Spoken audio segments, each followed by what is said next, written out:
MPO শিক্ষকদের জন্য নতুন ধরনের সুখবর দিল যে মাউসি। আসলে এমপিও শিক্ষকদের যারা এখনও বেতন ভাতা পায়নি, আসলে যে শিক্ষক কর্মচারীরা তারা দ্রুত সময়ের ভিতর বেতন ভাতা পাবে। আসলে এটি একটি সময় নির্ধারণ করে দিয়েছে। আসলে দ্রুত সময়ের ভিতর শিক্ষক কর্মচারীদের কিন্তু যে ভুল ত্রুটিগুলো আছে যে এফটিতে বেতন তোলার জন্য, সেটি সংশোধন করার জন্য তারা জানিয়েছে। আসলে দ্য ডেইলি ক্যাম্পাস একটা গণমাধ্যম থেকে নেওয়া ইএফটিতে বেতন তথ্য সংশোধনের নতুন সূচি জানালো মাউসি। আসলে নতুন সূচি বলতে যারা এখনও বেতন ভাতা পায়নি, যেসব শিক্ষক কর্মচারী ইএফটিতে বা বেতন, তারা অপেক্ষা দীর্ঘদিন থেকে আছে, কিন্তু ভুল ত্রুটির কারণে কিন্তু না পাওয়ার কারণে এই তথ্য সংশোধন করার আহ্বান জানিয়েছে মাউসি। এমপিও শিক্ষা প্রতিষ্ঠান আইবাস ডাবল প্লাস সফটওয়্যারের ইলেকট্রনিক বা ফান্ড ট্রান্সফার ইএফটিতে বেতন ভাতা দিতে শিক্ষক কর্মচারীদের তথ্য সংশোধন নতুন সূচি জানালেন মাধ্যমিক ও উচ্চশিক্ষা অধিদপ্তরের মাউসি। আসলে উচ্চশিক্ষা ও মাধ্যমিক ও উচ্চশিক্ষা অধিদপ্তরের মাউসি তিনি কিন্তু এই বিষয়টি জানিয়েছেন তাদেরকে এই তথ্য এবং শিক্ষক কর্মচারীদের সংশোধন করার জন্য।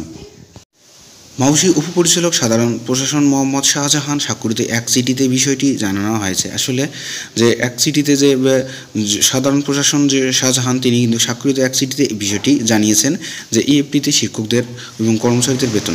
চিঠিতে বলা হয়েছে শিক্ষক কর্মচারীদের এমপিও টাকা ইএফটিতে পাঠানো জন্য প্রয়োজনীয় এমপিও এর তথ্য সংশোধন, অনলাইন এমপিও আবেদন এবং শিডিউলের বাইরে উল্লিখিত শিডিউল অনুযায়ী সংশোধন কার্যক্রম সম্পন্ন করার জন্য অঞ্চলের পরিচালক কলেজ এবং উপপরিচালক মাধ্যমিক জেলা শিক্ষা এবং কর্মকর্তা এর উপজেলা থানা বা মাধ্যমিক শিক্ষা কর্মকর্তাদের চিঠি দেওয়া হয়।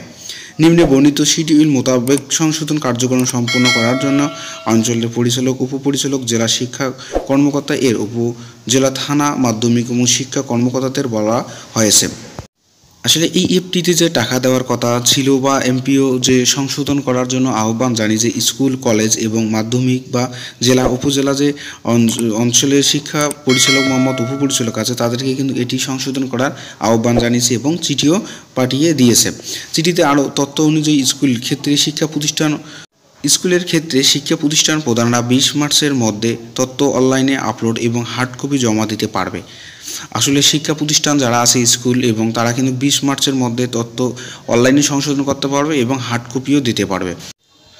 আর এই তথ্য 30 মার্চের মধ্যে উপজেলা বা থানা মাধ্যমিক শিক্ষা কর্মকর্তা জেলা থেকে অগ্রহায়ণ এবং 10 এপ্রিলের মধ্যে করতে হবে। আসলে এটি 30 থেকে 10 দিনের মধ্যে 10 এপ্রিলের মধ্যে কিন্তু এটি সংশোধন করার তথ্য জানিয়েছে। যারা চাইলে অনলাইনেও এটি আবেদন করতে পারবে এবং হার্ড কপিও দিতে পারবে।